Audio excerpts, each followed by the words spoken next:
자식 결혼을 앞두고 마음이 이상해진 적 있으신가요? 분명 축하할 일입니다. 평생 키운 아이가 좋은 사람을 만나 새로운 가정을 만드는 일. 그런데 이상하게도 부모 마음은 마냥 기쁘지만은 않습니다. 축하하면서도 서운하고, 웃으면서도 허전하고, 좋으면서도 자꾸 마음 한쪽이 무너집니다. 왜 그럴까요? 어떤 부모는 말합니다. 내가 이렇게 키웠는데 이제 남의 사람이 되는 것 같아. 또 어떤 부모는 이렇게 말하지요. 결혼 준비하면서 처음 알았어. 자식이 나보다 배우자 편이라는 걸. 심한 경우에는 결혼 자체보다 그 과정에서 받은 상처가 더 오래 남기도 합니다. 예를 들어 이런 일이 있습니다. 결혼식을 준비하던 어느 어머니가 있었습니다. 딸은 오랫동안 연애한 사람과 결혼하기로 했습니다. 처음에는 기뻤습니다. 드디어 자리 잡는구나. 행복하게 살아야지. 그런데 결혼 준비가 시작되자 마음이 흔들리기 시작했습니다. 예물은 어떻게 할지, 혼수는 어디까지 할지, 신혼집은 누가 얼마나 부담할지, 사소한 이야기들이 오가기 시작했습니다. 그 과정에서 딸이 이런 말을 했습니다. 엄마, 이건 우리 둘이 결정할게. 딸 입장에서는 자연스러운 말이었습니다. 이제 독립해서 자기 가정을 꾸리는 사람이니까요.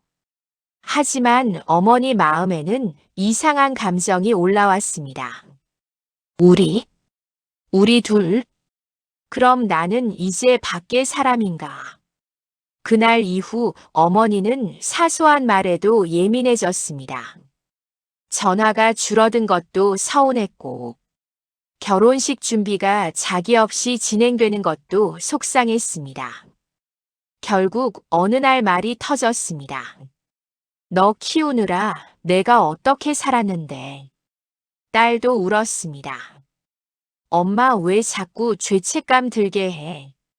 그리고 두 사람은 결혼 직전까지 냉랭해졌습니다. 이런 이야기는 생각보다 흔합니다. 사람들은 결혼 문제를 돈이나 예절 문제라고 생각합니다.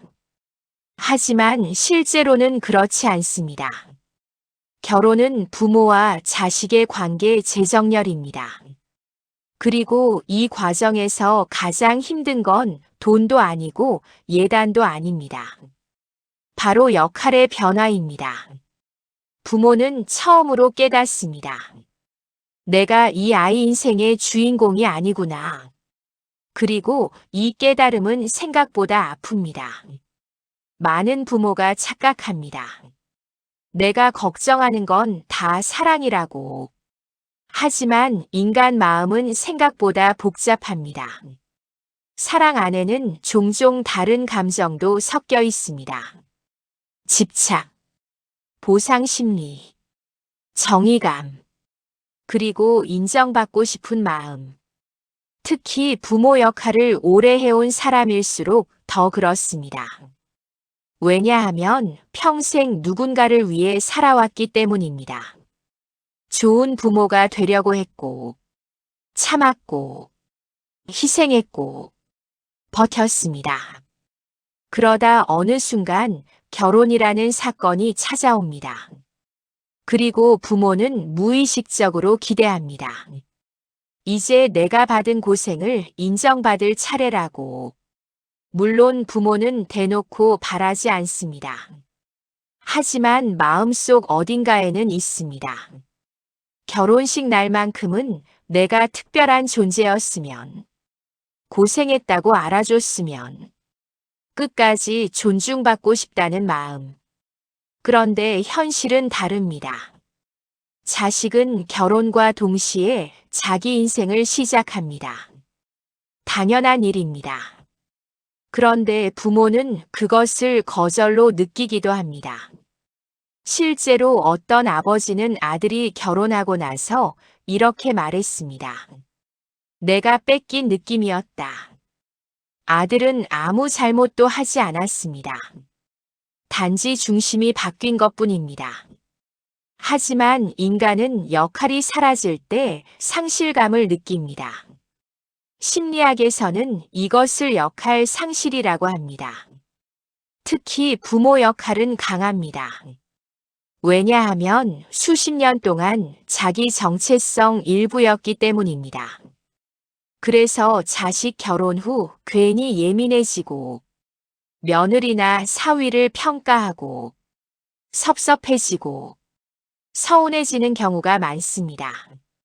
하지만 사실 그 감정의 밑바닥에는 이런 말이 숨어 있습니다. 나는 이제 어떤 존재가 되는 걸까? 또 하나 많이 생기는 감정이 있습니다.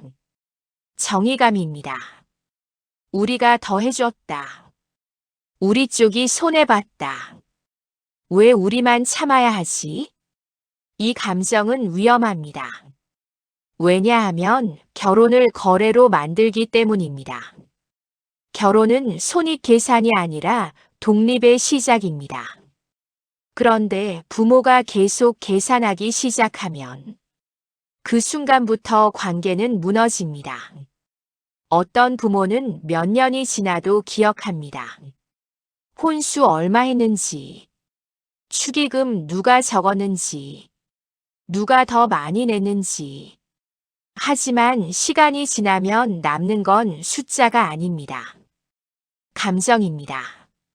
그리고 자식은 놀랍도록 정확하게 기억합니다. 누가 자기 결혼을 축복해줬고, 누가 자기 결혼을 통제하려 했는지를.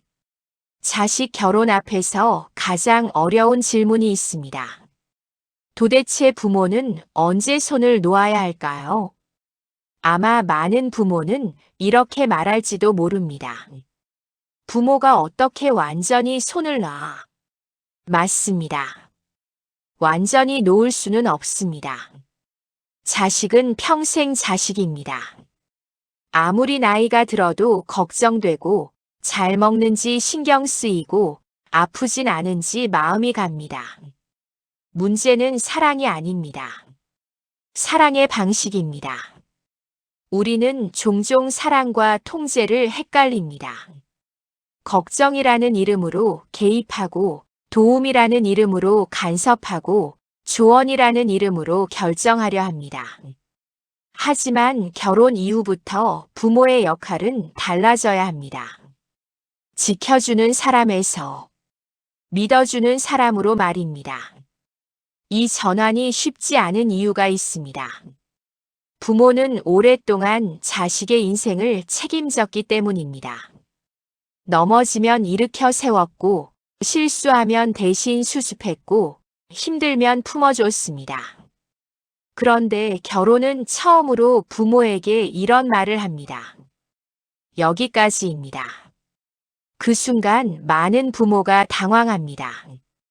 왜냐하면 자기 역할이 끝난 것처럼 느껴지기 때문입니다.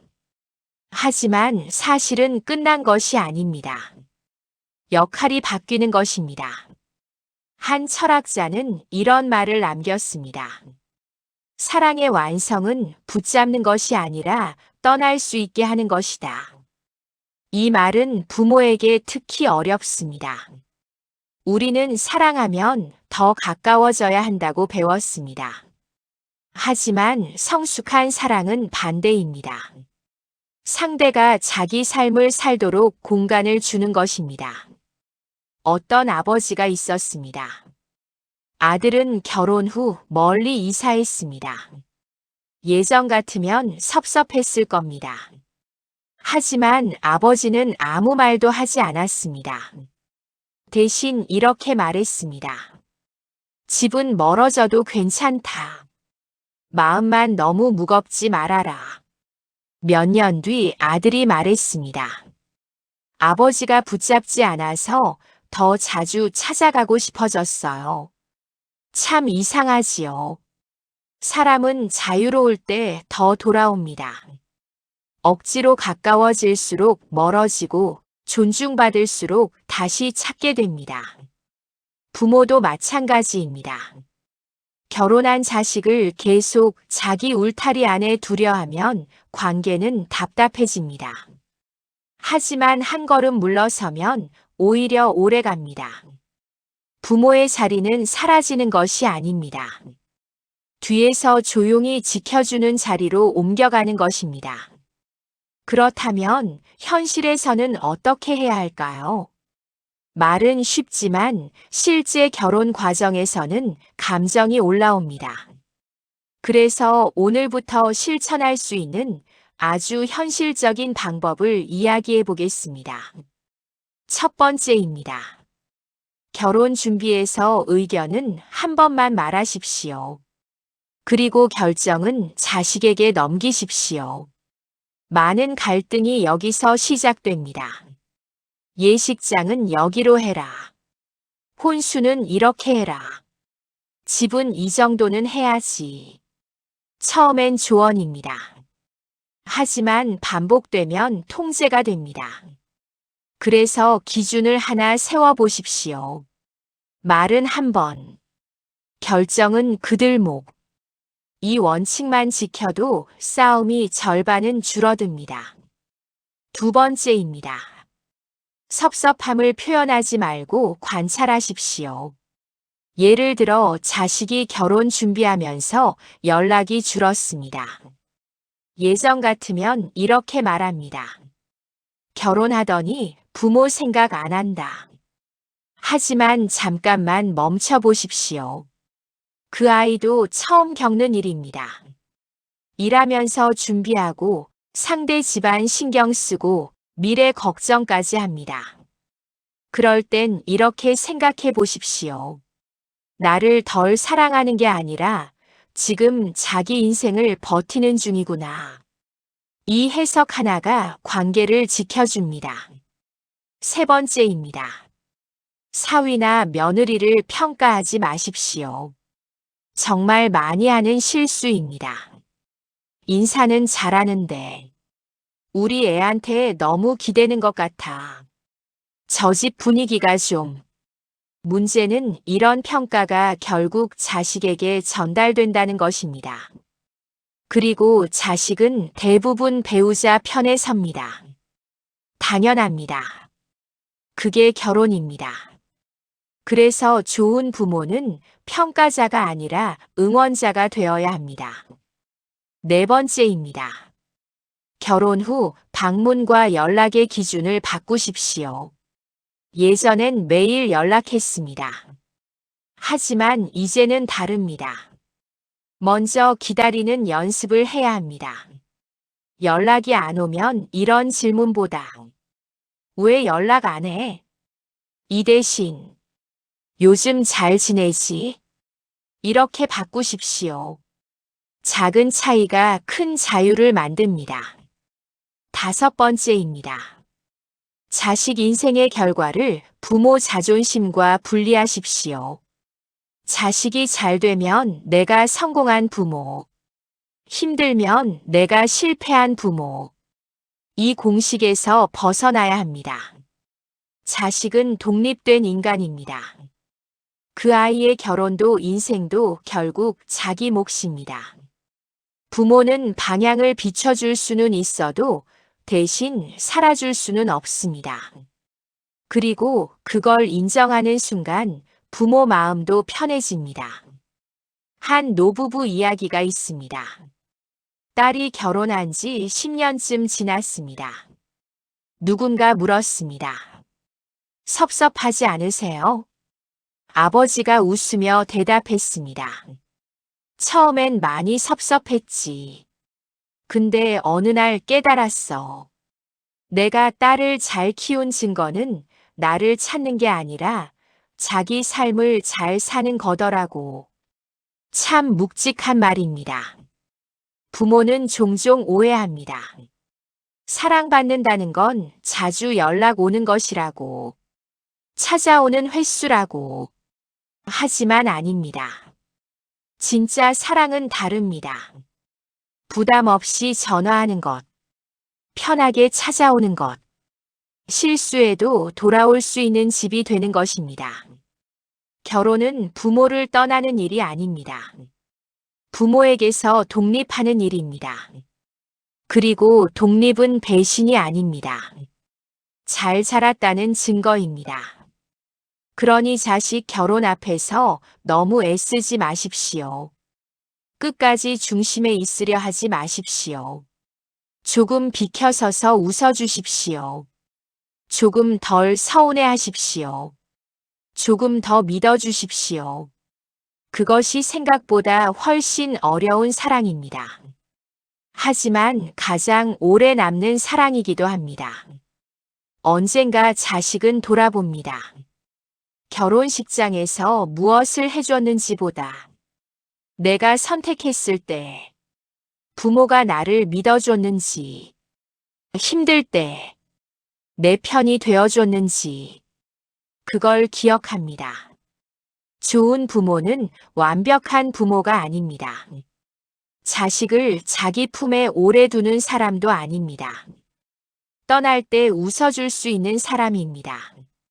그리고 어쩌면 부모의 마지막 역할은 아이를 붙잡는 것이 아니라 언제든 돌아올 수 있는 집으로 남아주는 것인지도 모릅니다. 지금 당신은 어떠신가요?